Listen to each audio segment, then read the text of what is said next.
కాకినాడ జిల్లా పెద్దాపురం మరిడెమ్మ జాతరలో ఘర్షణపై DSP Srihari Raju media సమావేశం నిర్వహించారు. ఆదివారం రాత్రి మరిడెమ్మ జాతర సందర్భంగా ఇద్దరు వ్యక్తులు మద్యం మత్తులో ఒకరినొకరు దాడి చేసుకున్న ఘటన జరిగింది. వీరిద్దరిని పోలీసులు అరెస్ట్ చేసి కోర్టుకు హాజరుపరిచారు. నిందితులు గంజాయి వంటి మత్తు పదార్థాలు తీసుకోలేదని, మద్యం మాత్రమే సేవించినట్లు విచారణలో తేలిందని డీఎస్పీ తెలిపారు. ఈ ఘటనపై కొంతమంది మీడియాలో గంజాయి బ్యాచ్ అని ప్రచారం చేయడం సరైంది కాదని ఆయన స్పష్టం చేశారు.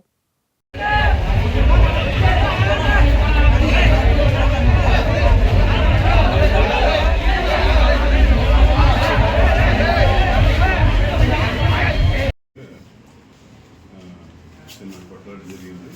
అందులో ఒక అబ్బాయి ఏమో 18 రోజుల లోపు అబ్బాయి అని చెప్పి పేరు చెప్పకూడదు. అలాగే రాజమండ్రికి సంబంధించిన చుక్కదొరికారు అని చెప్పేసి ఇద్దరికి కూడా కొట్లాట జరగడం, ఇద్దరు కూడా కొట్టుకోవడం, అది కొంతమంది వీడియోలు తీసిన తర్వాత మీడియా ద్వారా కూడా బయటకు రావడం జరిగింది. ఇందులో మనకు ఒక వీడియో బయటకు వచ్చిందండి.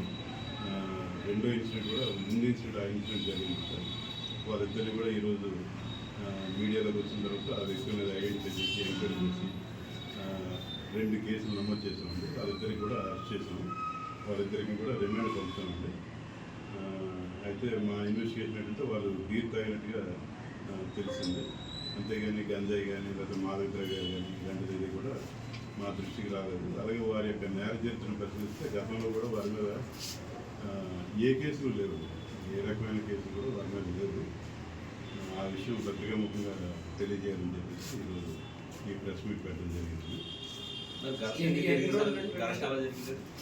గెలిచిన అంటే ఈయన రాజమండ్రికి సంబంధించిన చుక్కదుర్గారావు స్టేజ్ 80 మేము క్లోజ్ చేసాం దారి. అయినప్పుడు కూడా చిన్న సొంత ఉంటే వెళ్దామని ట్రై చేయడం చేసిన తర్వాత అక్కడ ఒకరికొకరు కాలు తనుకొని పడడం, అక్కడేమో సారీ బ్రదర్ అని చెప్పినా కూడా కుర్రోలు కాబట్టి ఆ స్పీడ్లోనేమో కొట్లాట జరిగింది.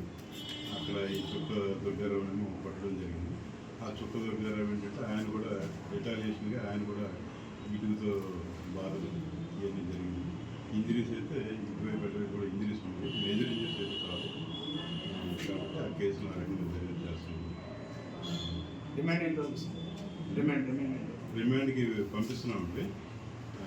యాక్చువల్గా అయితే కొట్లాటకు సంబంధించి రిమాండ్ పూర్తిగా కూడా ఇస్తారో ఇవ్వడం రూల్స్ ప్రకారం తెలియదు. కాబట్టి సిమిలర్ అఫెన్స్ చేయడానికి అవకాశం ఉంది కాబట్టి మేజిస్ట్రేట్ గారిని ఆ రకంగా అభ్యర్థిస్తాము. అది ఎంతవరకు పరిశీలిస్తారండి. ఎంతమంది కేసు నమోదు చేస్తాను అంటే ఇండివిజువల్ అండి. 2 కేసులు, ఈ కేసులో ఒకరు, ఆ కేసులో ఒకరు. అంటే ఆ వీడియోలో కూడా చూస్తే ఆ 2 వ్యక్తి ఉన్నారు కానీ ఆయన అఫెన్స్ ఏదైతే దాన్ని కోఆపరేట్ చేయకూడదు. అంచేత ఏంటంటే ఆ వ్యక్తినేమో ఈ కేసులో నమోదు చేయాలి. ఏ కేసు సార్? కొట్లాట కేసు.